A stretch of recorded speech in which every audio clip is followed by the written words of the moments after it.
Përshëndetje shikues të nderuar, po ndiqni lajmet këtu në televizionin të shtatë. Këtë edicion të së shtunës se filloi me një rrëfim nga ish ushtar të UÇK-s, që gjatë luftës mbrojtën fshatrat e tyre në Skënderaj, Kuqic dhe Klinj të Epërme. Betejat me forcat serbe i kishin të shumta, sikurse edhe sfidat. E sot të gjithë kanë kujtime. Bashkë me kujtimet shprehin edhe një dëshirë. Rrugën e Madit që e ecnin si ushtar sot e kalojnë fare det. 28 vite më vonë, këtë ecje e bëjnë në diri e bashkë me të uftojnë edhe në përkujtime. Nga kjo pikë ushtarët e ushtrisë qirimtare të Kosovës ruanin fshatin Kuqic të Skënderajt nga forcat serbe. Sami Hasani, që aso kohë drejtonte togën e këtij fshati si komandant i zonës, tregon se si vëzhgonin situatën nga Madi. Jemi në pikën bunkeri ka qenë gjatë luftës, u koni ishte vëtikun mirë, i kena përcjell rrugën magjistrale Pej Mitrovic, edhe rrëfimjen e fshatit Kuqic.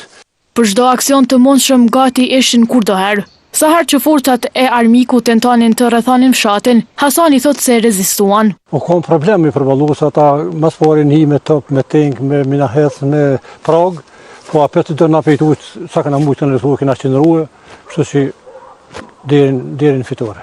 Në krejt këtë rrugtim Hasani nuk qej vetëm. Me vete pati edhe 35 ushtar të tjerë nga fshati Kuqic e Klinj e Epërme. Më i riu ishte Bekim Sedimi, që ju bashkua ushtrisë me vetëm 18 vjet. Si 18 vjeçar, çfarë ju shtiu me u bë pjesë e ushtrisë? Për shlirimin e Kosovës. Momentet më të vështira ish ushtarët i kujtojnë rënien e shokëve e masakrat e kryera në këtë fshat. 9 janë dvronë, ja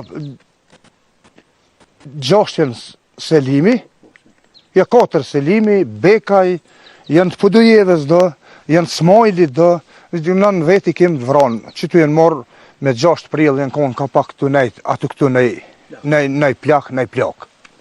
Edhe na qaj na silë qështu, edhe janë nëzinë qështu, edhe i kanë marë, i kanë përshkatu qështu në Klinj. Ky fshat pati edhe mjaft dëm me materiale. Kanë djekë shpia, qa kanë gjetë kanë bu.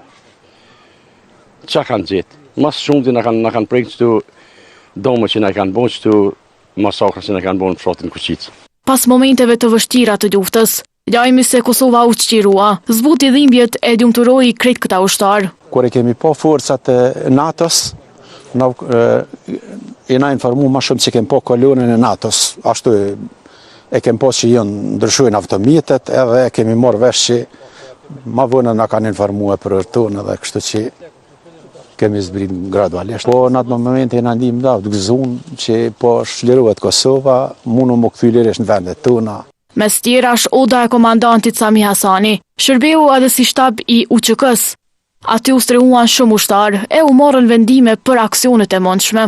Po këtu ka përqyje për shembull edhe ushtarë civil, edhe njësia speciale, kur pikotori ka ardhur, ka nejtu, ka hangur, ka përcjell, edhe ushtarët të Trekazit ka nejt. Kështu që çdo herë na kon pritën përcjellje, e se ana kanë mushtin shtimtarët Kosovë, buka, përcjellja. Mes emocioneve, krejt çka këta veteran kërkojnë sot është lirimi i shokëve nga gjykata speciale. Inshallah më rëzët qëllimtarët tonë që janë hagë, sa më shpejt janë qëtë. Pikërisht për çlirimtarët protestohen ditën e pavarësisë më 17 shkurt nga ora 12. Në këtë marsh, sipas organizatorëve nga Liria ka emër, po pritet të marrin pjesë mbi 200.000 qytetar. Të njëjtit sot përmes një konferencë dhanë edhe detaje të organizimit. Më 17 shkurt, mijëra hapa do të bashkohen në një vend në Prishtinë. Mbi 200.000 qytetar pritet të marrin pjesë në marshin Drejtësi jo politik, i cili kërkon drejtësi për Hashim Taqin, Kadri Veselin, Jakub Krasniqin dhe Recep Selimin. Eliza Hoxha, përfaqësuese e platformës Liria ka emër, ka deklaruar se pjesëmarrja e pritur e bën këtë marsh një nga tubimet më të mëdha në Kosovën e pasluftës. Ne presim mbi 200.000 qytetar në këtë marsh. Do të jetë marshi më i madh në historinë e Kosovës së lirë. Por madhështia e tij nuk matet vetëm në numra. Do të matet me qetësinë tonë, me disiplinën dhe dinjitetin tonë, dhe me seriozitetin e mesazhit që do ta përcjellim atë ditë. Më 17 shkurt në sheshin Skënderbeu do të jenë 5 folës, por asnjëri partijak. Kjo është një mbështetje që kalon çdo vijë ndarse. sepse kjo nuk është çështje partie, kjo nuk është çështje pushteti, është çështje drejtësie dhe dinjiteti kombëtar. Thirrjes për pjesëmarrje masive ju bashkua edhe përfaqësuesi tjetër i platformës, Ismail Tasholli. Në 17 shkurt sheshi i Prishtinës do të jetë zërim, do të jetë dëshmia se kërkesa jonë për drejtësi është e pastër, qytetare dhe e përbashkët. Gjithçka është gati. Faleminderit gjithëve për mbështetjen masive. Programi do të përfshi edhe performancë artistike nga Ilir Shaqiri dhe Lori Kallson, ndërsa do të realizohet një aksion simbolik tek monumenti Newborn, si moment reflektimi për lindjen e shtetit të Kosovës dhe përgjegjësinë për mbrojtjen e së vërtetës së tij. E pikërisht dita e pavarësisë kur mbahet edhe ky marsh, sot u njoh zyrtarisht nga një kryeqendër botërore. Ambasada e Kosovës në Washington DC ka njoftuar se tashmë kryetaria e kryeqendrës së SBA-s, Muriel Bowser, ka vendosur që ta shpallë 17 shkurtin ditën e pavarësisë së Kosovës si datë zyrtare në këtë shtet. Në vendimin e saj, Bowser thotë se kjo është si një rezultat i përparimit të madh që Kosova ka shënuar për mbrojtjen e ligjit, të drejtave të njeriut e forcimit të saj ndërkombëtar që nga viti 2008.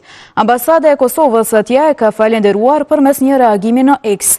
Faleminderit kryetaria Bowser që njoh zyrtarisht 17 shkurtin si ditën e pavarësisë së Kosovës në Washington DC, thuhet në reagimin e ambasadës. E mu në margjinat e këtij forumi, kryeministri i Kosovës Albin Kurti ka atakuar homologun kroat Andrej Plenković, i cili pastaj njoftoi për takimin, ku tha se u fol për statusin e pakisës kroate në Janjev. Plenković tha se Kroacia do të vazhdojë mbështetjen e Kosovës dhe thellimin e partneritetit. Urime kryeministrit të Kosovës Albin Kurti për zgjedhjen e tij. Ne vazhdojmë të forcojmë marrëdhënie dypaqe Kroaci-Kosovë dhe të mbështesim rrugën evropiane të Kosovës. Gjatë konferencës së Mynihut diskutuam situatën në rajon, sfidat e sigurisë dhe statusin e pakisës kroate në Janjev, shkroi Plenković. Kroacia kërkon nga Kosova që kroatët që jetojnë në Kosovë të njihen si pakisë në Kushtetutën e Kosovës. Për këtë takim njoftoi edhe zyra e kryeministrit Kurti, ku tha se u diskutua rreth thellimit të bashkëpunimit dhe për mundësinë e një mbledhjeje të përbashkët mes dy qeverive. E ky takim duket se nuk i pëlqeu fort udhëheqësit serb. Presidenti i Serbisë, Aleksandar Vučić, ka thënë se Serbia është e shqetësuar për aleancën ushtarake në mes të Kroacisë, Shqipërisë dhe Kosovës. Ai ka përmendur madje specifikisht takimin që kryeministri i Kosovës Albin Kurti pati me kryeministrin kroat Andrej Plenković. Kreu shtetit serb ka thënë se kjo aleancë e treshës Kroaci, Shqipëri dhe Kosovë tashmë ka arritur ta shqetësojë Beogradin. Shoh që Plenković dhe Kurti u takuan këtu, si dhe 3 ministrat e mbrojtjes, Vengu, Anušić dhe Maqedonci. Zagrebi, Prishtina dhe Tirana kanë arritur të na shqetësojmë. Ne i kuptojmë të gjithë si kërcënim më serioz për Serbinë dhe do të ndërmarrim hapa në përputhje me rrethanat, ka thënë Vučić. Vučić e Serbia po thuhet se kanë dhënë një zotim për aleancën veriatlantike. Në një intervistë për agjencinë e lajmeve Beta, zëvendësekretarja e përgjithshme e NATO-s Radmila Shekerinska deklaroi se aleanca ka marrë zotime të qarta nga Beogradi për mbajtje të përgjegjësisë lidhur me sulmin terrorist në Banjska. NATO po pret që organizatorët e sulmit në Banjsk të përballen me drejtësinë. Në një intervistë për agjencinë e lajmeve Beta, zëvendësekretarja e përgjithshme e NATO-s Radmila Shekerinska deklaroi se aleanca ka marrë zotime të qarta nga Beogradi për mbajtje të përgjegjësisë. Ne morëm garanci ose një angazhim shumë të qartë nga autoritetet në Beograd se përgjegjësia do të përcaktohet dhe ky do të jetë qëndrimi ynë në të ardhmen. Ajo rikujtoi se NATO-ja mbështet dialogun ndërmjet Beogradit dhe Prishtinës dhe synon të krijojë një mjedis të favorshëm për zgjidhje politike. Nuk kam asnjë dyshim se të gjithë aleatët tanë besojnë fuqishëm se siguria, paqja dhe prosperiteti janë e vetmja çësje e duhur për Ballkanin perëndimor. Shekerinska theksoi se NATO vazhdon të bëjë thirrje vendeve të rajonit të angazhohen seriozisht në dialog, të adresojnë çështjet politike dhe të punojnë për një Ballkan më të qëndrueshëm. Besojmë se të gjitha vendet e rajonit mund të kontribuojnë dhe janë të interesuara për stabilitetin, prandaj presim që të gjithë të japin mbështetjen e tyre në këtë drejtim. Shekerinska shtoi se NATO-ja nuk ka marrë pjesë në diskutimet apo konsultimet lidhur me deklaratën për bashkëpunim në fushën e mbrojtjes që Zagrebi, Tirana dhe Prishtina e nënshkrua në mars të vitit të kaluar. Megjithatë, sipas saj, NATO vazhdon të ftojë aleatët dhe partnerët që paralelisht të angazhohen në dialog politik dhe në zgjidhjen e çështjeve të hapura. Sulmi terrorist i Banjskës ndër të tjera vështirësoi dukshëm edhe dialogun Kosovë-Serbi. Ky proces po shihet si sfida kryesore e qeverisë së re të Kosovës nga njohësit e gjeopolitikës. Në mungesë të institucioneve stabile për një vit, edhe dialogu ndërmjet Kosovës dhe Serbisë mbeti pezull. Po ky proces pritet të jetë sërish një nga sfidat kryesore për qeverisjen e re. Sipas njohësve të zhvillimeve gjeopolitike, kjo vjen si pasojë e pritjeve për intensifikim të presionit ndërkombëtar për reforma dhe avancim të dialogut. Çështja e dialogut me Serbinë do të jetë njëra prej sfidave të cilat e presin qeverinë e re, por se kjo ka të bëjë shumë edhe varet shumë edhe prej zhvillimeve në Serbi. Sipas informatave që kam atje do të ketë zgjedhje parlamentare dhe prezidenciale dikun ka fundi i vitit dhe unë nuk besoj që deri atëherë institucionet serbe do të shohen debate të thella, nëse mund të them kështu, me partnerët nga Kosova. Sipas profesorit Basri Muja, edhe situata politike në Serbi është njëra nga vështirësitë e radhës. Kësaj radhe, mendoj që nuk ka qenë faj vetëm i Kosovës, sepse edhe në Serbi kemi një situatë politike shumë jo stabile, atje ka protesta masive, popullore, ma shumë se një vit, dhe si rezultati kësaj mendoj që edhe institucionet në Republikën e Serbisë nuk kanë qenë në gjendje që t'jenë pjesë e debateve, e takimeve substanciale me Kosovën. Ndërkaq eksperti i gjeopolitikës Lutfi Bilali thotë se së shpejti mund të ndodhë një takim në mes të Kurtit e Vučićit. Ndoshta besoj mrena fateve, sidomos në sezonën e pranverës, dhe muj që do hymë, do ketë një tentativë për një takim të nivelit të lartë Kurti Vučić, dhe besoj që fokusi do jetë këtu. So do jetë rezultativ, do shohim, por besoj që e presin sfidat më qeverinë e Kosovës në këtë drejtim. Po politika brenda Serbisë është, mund të them, shumë e fragmentuar dhe zgjedhjet mund ta prishin pak itinerarin e takimeve ose të prolongimit. Kosova dhe Serbia janë në bisedime të ndërmjetësuara nga Bashkimi Evropian për normalizimin e marrëdhënieve që nga viti 2011. Me sfida të shumta po përballet edhe ekonomia kosovare, veçmas bizneset. Si pasojë mbi 1000 të tilla shuan aktivitetin e tyre gjatë vitit 2025. Kryesisht bëhet fjalë për biznese që i përkasin sektorit të tregtisë me shumicë e pakicë. Qindra biznese hapin dyert çdo vit në Kosovë. Por po aq shpesh disa prej tyre i mbyllin ato përgjithmonë. Sipas të dhënave nga Agjencia për Regjistrim të Bizneseve në Kosovë, gjatë vitit 2025 ka ndërprer aktivitetin gjithsej 1104 biznese individuale. Pas tyre renditën 215 shoqëri me përgjegjësi të kufizuar, SHPK, ndërsa forma tjera juridike shënojnë dukshëm numra më të ulët. Janë mbyllur 14 degë të shoqërive të huaja, 13 ortakëri të përgjithshme, si dhe vetëm një kooperativë bujqësore dhe një shoqëri aksionare. Sipas sektorëve, më i godituri mbetet ai i tregtisë me shumicë dhe pakicë, përfshi riparimin e mjeteve motorike dhe motocikletave. Në këtë fushë janë shuar 370 subjekte që reflektojnë konkurrencën e ashpër dhe presionet ekonomike. Sfidat ekzistojnë dhe shumica për këtyre sfidave lidhen me mungesën e fuqisë punëtore dhe shtrejtimin e energjisë elektrike. Janë këto dy elemente që e bëjnë të pamundur funksionimin e një biznesi siç duhet të jetë për të qenë konkurrent në treg. Dim që emigrimi qoftë i pronarëve, domethënë të bizneseve, si të punëtorëve, shkakton probleme të mëdha. Andaj zgjedhin mënyrën për me i shu këto biznese. E sa i përket vitit 2026, shifrat e ARBK-s tregojnë se aktualisht në Kosovë janë aktive 1172 shoqëri me aktivitet të kufizuar, 413 biznese individuale, 4 degë të shoqërisë së huaj dhe një shoqëri aksionare. Po në këtë vit statistika thonë se janë shuar 114 biznese individuale, 38 shoqëri me aktivitet të kufizuar dhe një degë shoqërisë së huaj. Sa i përket çështjes së tatimeve, Kosova në fakt aplikon një normë të ulët të tatimeve, është vetëm për 10% dhe nuk është një sfidë e madhe ta quajmë dhe po besoj që nuk ka hapësim për ndonjë ndihmë tjetër për këto biznese se sa të lënë një tatim prej 10%-ve. Sipas ARBK-s, numri i bizneseve aktive në Kosovë aktualisht është 13.008. Nga ekonomia kalojmë në drejtësi. Përmes një konference, grupi për studime juridike dhe politike ka ngritur shqetësime lidhur me Këshillin Prokurorial të Kosovës, për të cilin i listuan edhe një së rekomandimesh.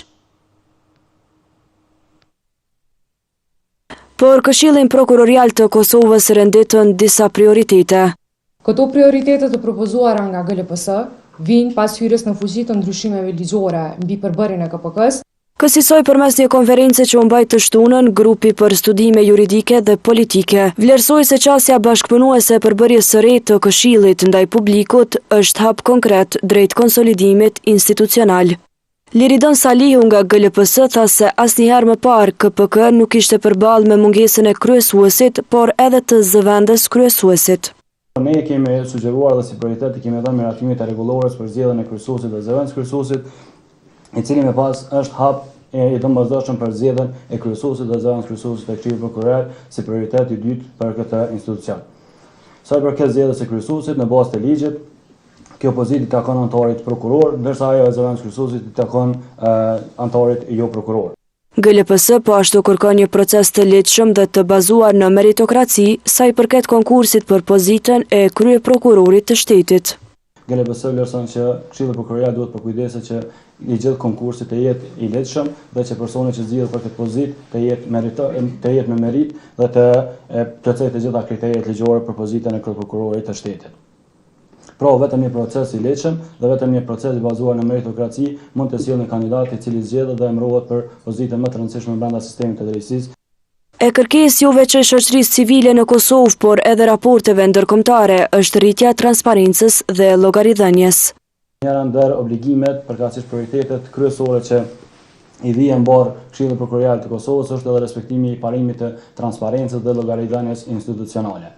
Kjo nënkupton që Këshilli Prokurorial duhet të jetë më i hapur ndaj publikut, më i hapur ndaj shoqërisë civile, duke lejuar dhe duke ftuar shoqërinë civile të monitorojë procese qoftë për rekrutimin, avancimin ose transferimin e prokurorëve.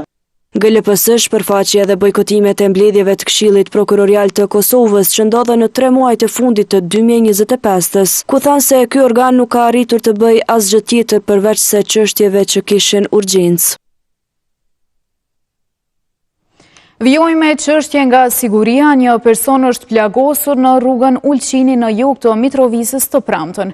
Sipas viktimës, një i panjohur ka shënë në drejtim të tij duke e plagosur. Policia po e heton rastin. Viktima mashkull kosovar ka raportuar se një person i panjohur nga vetura ka shënë me armë zjarri në drejtim të tij dhe e kishte plagosur. Viktima pas tretmanit mjekësor është liruar, ndërsa në vendin e ngjarjes janë gjetur dhe sekuestruar 2 gëzhoja, thuhet në raportin e policisë.